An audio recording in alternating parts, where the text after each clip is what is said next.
எளிமையில் சிகரமாகவும் நவீன தமிழகத்தை உருவாக்கிய சிற்பியாகவும் திகழ்ந்த பெருந்தலைவர் காமராசரை பற்றி பேசுவதில் நான் பெருமகிழ்ச்சி அடைகிறேன். தான் முறையாக பள்ளிக்கு செல்லாவிட்டாலும் கோடிக்கணக்கான ஏழை குழந்தைகளின் பள்ளிவாசலை திறந்து வைத்த கல்விக்கல் திறந்த காமராசரை பற்றி பேசுவதை பெருமையாக கருதுகிறேன். காமராசர் தமிழகத்தின் முதலமைச்சராக இருந்தபோது மூடப்பட்டிருந்த ஆயிரக்கணக்கான பள்ளிகளை திறந்தார். ஒவ்வொரு கிராமத்திலும் ஒரு பள்ளி இருக்க வேண்டும் என்பதை உறுதியாக்கினார். பசியோடு இருக்கும் குழந்தையால் படிக்க முடியாது என்பதை உணர்ந்து வரலாற்று சிறப்புமிக்க மதிய உணவு திட்டத்தை கொண்டு வந்தார்.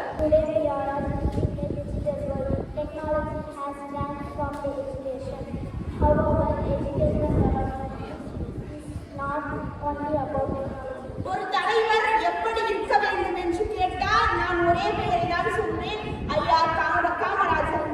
ஆடம்பரம் இல்லாத வாழ்க்கை, அதிகாரத்தில் இருந்த போதும் ஏழ்மையை மறக்காத தலைவர். 1903 விருதுநகரின் ஒரு சாதாரண குடும்பத்தில் பிறந்த குமாரசுவாமி காமராஜர் ஆகி இந்த தமிழ்நாட்டையே தூக்கி நிறுத்தினார். படிக்காத முதலமைச்சர், ஆனால் லட்சக்கணக்கான பேரை படிக்க வைத்தவர். சொத்து சேர்க்கா தலைவர், ஆனால் தமிழ்நாட்டுக்கே சொத்தா இருந்தவர். பெருந்தலைவர் என்பார், படிக்காத மேதை என்பார், கல்வி நாயகர் என்பார், ஏழையின் பங்காளர் என்பார். தனித்தனியே சொல்ல நேரமற்றோர், கொஞ்சம் நெஞ்சத்து அன்பாளே, அழகு தமிழாளே கூறுவர் கருப்பு காந்தியார் என்று. நம் கர்மவீரர் காமராசர் கருப்பு காந்தியானது எப்படி? காந்தியை போல் வருவோர் இல்லை, காந்தியை போல் பிறப்பவர் எவரும் இல்லை என்ற காலத்திற்கு முட்டுக்கட்டை போட்டு பிறந்தவர் தான் நம் கர்மவீரர் Kamarajar.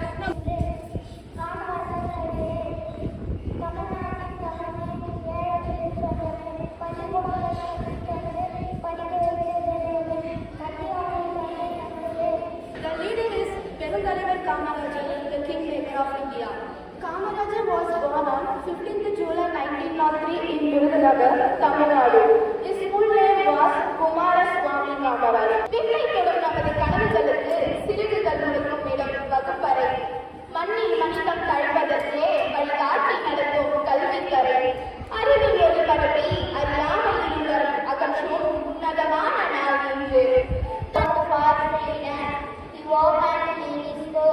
He helped poor children. He was a good chief minister. We respect Kamarajar. நாட்டை காட்டிலும் சிறந்த முறையிலும் ஆள வேண்டுமானால் அந்த நாட்டு மக்களுக்கு நல்ல கல்வியை கொடுக்க வேண்டும் என்று எண்ணியவர் காமராஜர். காமராஜரின் கல்வி புரட்சி 8ஆம் வகுப்பு படிக்கும் உங்களுக்கு வரலாற்று பக்கங்கள் நன்றாக தெரிந்திருக்கும். காமராஜர் முதலமைச்சராக ஓடிப்பெற்ற காலத்தில் தமிழ்நாட்டில் பல்லாயிரக்கணக்கான பள்ளிகள் மூடப்பட்டிருக்கின்றன. வாழ்ந்து மறைந்தவர்கள் பல கோடி பேர் உண்டு.